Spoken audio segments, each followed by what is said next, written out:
YouTube ne mesure plus si les gens regardent tes vidéos, mais plutôt s'ils les apprécient. Et ces deux choses sont complètement différentes. C'est exactement pour ça que tu peux passer beaucoup plus de temps sur du contenu qu'une personne qui a moins d'expérience que toi, et pourtant elle va faire plus de vues. Et il y a une raison précise à ça. Et à la fin de la vidéo, tu sauras exactement laquelle. Parce que 4 choses ont changé en même temps sur YouTube, et ces 4 choses expliquent pourquoi est-ce que la plateforme te semble actuellement complètement impossible à maîtriser. Si tu me découvres aujourd'hui, je m'appelle Mansour, je vis de YouTube à 100% depuis 6 ans maintenant. J'ai monétisé 8 chaînes, dont Entrepreneur Mindset qui a plus de 500 000 abonnés aujourd'hui. Et ces changements, je les vis en direct sur mes propres chaînes. Je vais te les expliquer un par un et te dire exactement ce qu'il faut faire pour pouvoir contourner le problème. Et je te rassure, si jamais tu as l'impression que YouTube est devenu impossible, c'est pas parce que tu es devenu moins bon, mais c'est parce que les règles du jeu ont changé. Mais la bonne nouvelle, c'est que ces nouvelles règles du jeu, elles favorisent énormément les créateurs qui font les choses bien. Comme toi, je suis notamment tombé sur une vidéo d'un nouveau créateur il y a quelques jours sur le paddle, et pour sa première vidéo, il a dépassé les 200 000 abonnés. Et c'est ça la bonne nouvelle. Même en tant que débutant, tu peux cartonner rapidement si tu comprends bien ce qui est en jeu sur YouTube actuellement. Et surtout, avec l'IA aujourd'hui, tout va 100 fois plus vite. Et l'impact sur tes résultats est énorme. Et avant d'aller plus loin,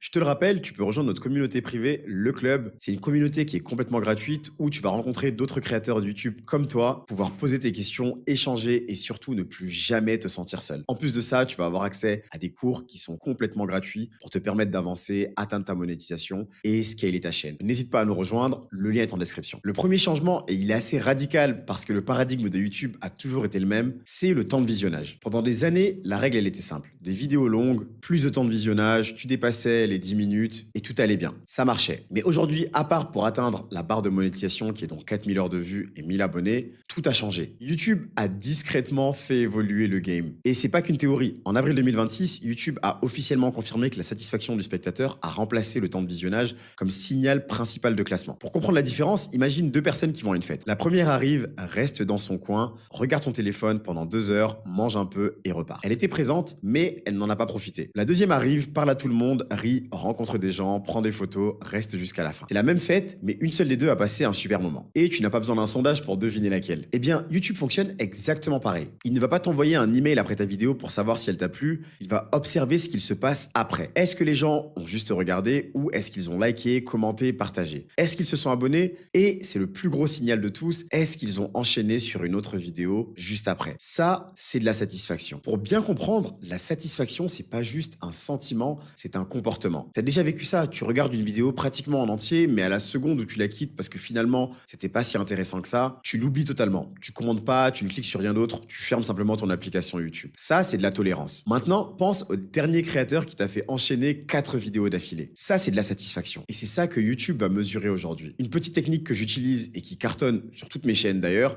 c'est d'essayer de créer une boucle de lecture. La première chose à faire, c'est de créer des playlists. Ça aide énormément, car YouTube va comprendre que les vidéos se ressemblent et une personne qui a cliqué dans la playlist va avoir toutes les autres vidéos qui sont à l'intérieur qui vont lui être suggérées. La deuxième technique, qui est encore plus puissante, c'est qu'à la fin de la vidéo, tu proposes de rediriger vers une vidéo qui est en lien avec celle que la personne vient de regarder, et c'est exactement ce que je vais te proposer sur cette vidéo-là. Je ne compte plus le nombre de commentaires sur Entrepreneur Mindset de gens qui me disaient qu'ils avaient commencé à regarder un documentaire, ils en ont finalement regardé 4 ou 5. Ça, c'est exactement le signal que l'algorithme veut. Une personne est venue sur YouTube et grâce à toi, elle a passé beaucoup plus de temps sur la plateforme. Concrètement, une vidéo de 15 minutes que les gens regardent en fond, en accéléré, le son coupé, ça donne un gros temps de visionnage mais zéro satisfaction. Alors qu'une vidéo plus courte et serrée, où les gens participent et enchaînent sur la suivante, YouTube se dit « j'invite plus de monde à la fête de ce créateur ». Et c'est également pour ça que j'insiste énormément avec les membres de mon accompagnement justement, de ne pas prolonger une vidéo pour la prolonger, mais de réellement apporter de la valeur. Quand on me demande c'est quoi la durée parfaite d'une vidéo, je leur réponds la durée qui est nécessaire tout simplement. Ne meuble pas tes vidéos, tu te tires une balle dans le pied. Coupe le gras. Chaque minute doit mériter sa place. J'ai même envie de dire chaque seconde en fait. J'en sais quelque chose car j'ai une chaîne à plus de 500 000 abonnés et avant j'avais un filet de sécurité à plus de 100 000, qu'importe ce qui se passait, et aujourd'hui ce n'est plus le cas. Si jamais je ne fais pas du bon travail, YouTube me punit sans aucun stress. Et donc t'inquiète pas, ça me pousse à vouloir travailler beaucoup plus dur. YouTube va tester maintenant chaque vidéo individuellement, que tu aies 2000 ou 2 millions d'abonnés, c'est la meilleure vidéo qui gagne. Et il y a une bonne nouvelle qui est donc cachée là-dedans et qui est confirmée par YouTube, c'est ça qui est bien. Le mythe de la pénalité de chaîne, il est faux. D'ailleurs, il faudrait que je fasse une vidéo sur les différents mythes de YouTube car j'en entends tellement. Une vidéo qui sous-performe ne plombe pas ta chaîne. Chaque vidéo repart de zéro. Mais attention, et cette nuance, elle est cruciale et encore une fois backée par les études de YouTube que tu pourras retrouver en description si tu le souhaites. Le fait que chaque vidéo soit testée individuellement ne veut pas dire que ta chaîne ne compte pas. Au contraire, YouTube a toujours besoin de savoir pour qui est ton contenu. Si ta chaîne part dans 5 directions différentes, l'algorithme n'arrive pas à savoir à qui te recommander.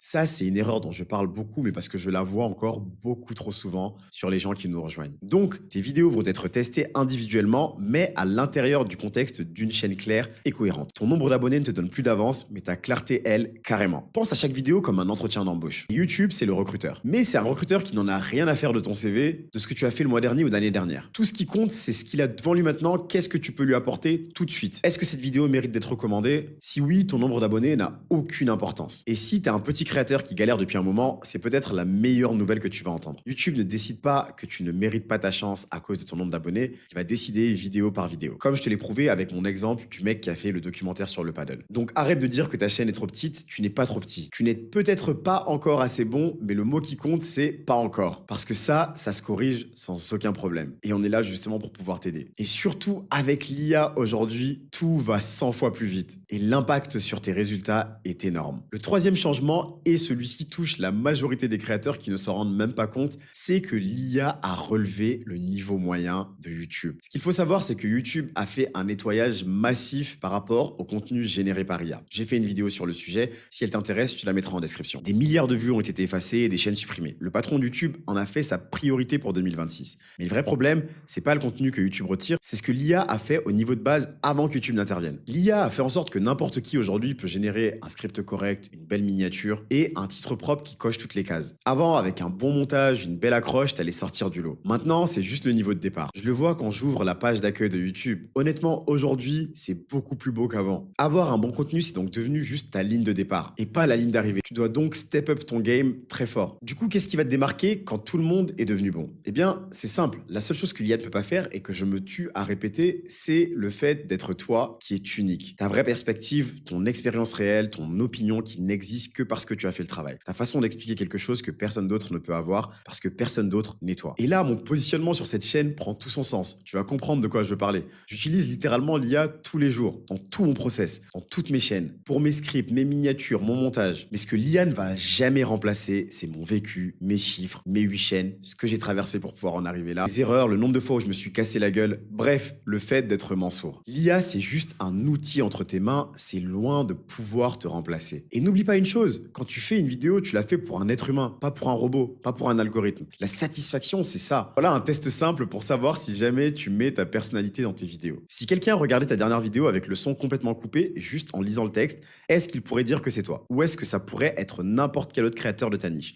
Parce que si la réponse c'est que n'importe qui aurait pu dire ça, c'est exactement ça le problème. C'est ce que l'IA fait déjà. Chaque vidéo IA générique qui est uploadée sur YouTube fait ressortir le vrai contenu encore plus. Quand toutes les accroches se ressemblent, le créateur qui arrive avec un vrai point de vue devient impossible à ignorer. Être authentique, c'est plus un bonus, c'est le seul avantage qui nous reste en tant qu'être humain. Et il va devenir de plus en plus fort au fur et à mesure que l'IA va devenir de plus en plus puissante. Le quatrième changement, et il compte d'ailleurs peut-être plus que les 3 autres réunis. Le spectateur de l'autre côté de l'écran n'est plus le même qu'il y a 2 ans, voire même 1 an d'ailleurs. Et si tu fais encore du contenu pour l'ancienne version de lui, c'est pour ça que ça ne marche pas. J'ai lancé Entrepreneur Mindset le 1er janvier 2020. On est passé par au moins 6 différents types de spectateurs. Et à chaque fois, j'ai dû faire évoluer mes vidéos pour m'adapter à ce que le viewer veut voir. Pense à comment les gens regardent YouTube maintenant. Tu ouvres l'application, tu as un mur de miniatures en une fraction de seconde. Tu as déjà décidé quoi regarder. C'est pas à cause du titre ou du sujet, mais c'est plutôt une sensation, quelque chose qui t'attire ou va te repousser. Et si ce n'est pas ça, tu as déjà scrollé. Les shorts, les TikTok, les Reels, ils nous ont tous entraînés à prendre une décision instantanée. Tu restes où tu passes. Et ce comportement, il a débordé sur le format long. Les spectateurs décident plus vite, ils sont moins patients et ils ont plus d'opinions que jamais. C'est pour ça qu'une vidéo avec une information incroyable peut échouer. Le spectateur n'arrive jamais à la bonne partie. Il va te juger en 8 secondes. Ton énergie, ta clarté, à quel point tu semblais réellement investi. Il va même pas évaluer ton contenu, il va t'évaluer toi. Voilà un test que tu peux faire tout de suite. Va regarder les 15 premières secondes de ta dernière vidéo. Fais comme si tu n'avais jamais vu ton visage, comme si tu n'avais aucune raison de t'intéresser à toi-même. Est-ce que tu continuerais à regarder honnêtement honnêtement ou est-ce que tu scrollerais? Sois honnête. Dans tous les cas, tu es là pour pouvoir réussir. Donc, il faut que tu mettes ton ego de côté. Ou est-ce que tu passerais à autre chose? Je te dis pas qu'il faut être super charismatique, Mister Beast ou crier devant la caméra. Non, c'est pas ça que je veux dire. Et surtout, je te dis pas de devenir quelqu'un que tu n'es pas. Encore une fois, je t'ai parlé d'authenticité et je le pense. Je te dis juste qu'il faut être investi dès la première seconde. Rentre dans la vidéo avec l'intention. Et donc, pour pouvoir t'améliorer, voilà ce que tu fais avant ce soir. Et donc, je t'ai déjà donné plusieurs tests à faire, mais on va revenir sur celui où je t'ai demandé de regarder les 15 premières secondes de ta vidéo. Tu te poses les deux questions honnêtement. Est-ce que je continuerai à regarder? Est-ce qu'on reconnaît que c'est moi? Ou est-ce que ça pourrait être n'importe qui? Si ta réponse te gêne, tu sais sur quoi travailler. Ton accroche, ton énergie ou ta capacité à mettre ta vraie personnalité dans la vidéo. Et pour ta prochaine vidéo, tu corriges ce point dans les 15 premières secondes. C'est le genre de petit ajustement qui va tout changer sur YouTube en 2026. Et justement, si jamais tu veux monétiser ta chaîne et savoir exactement comment j'ai réussi à le faire en une semaine,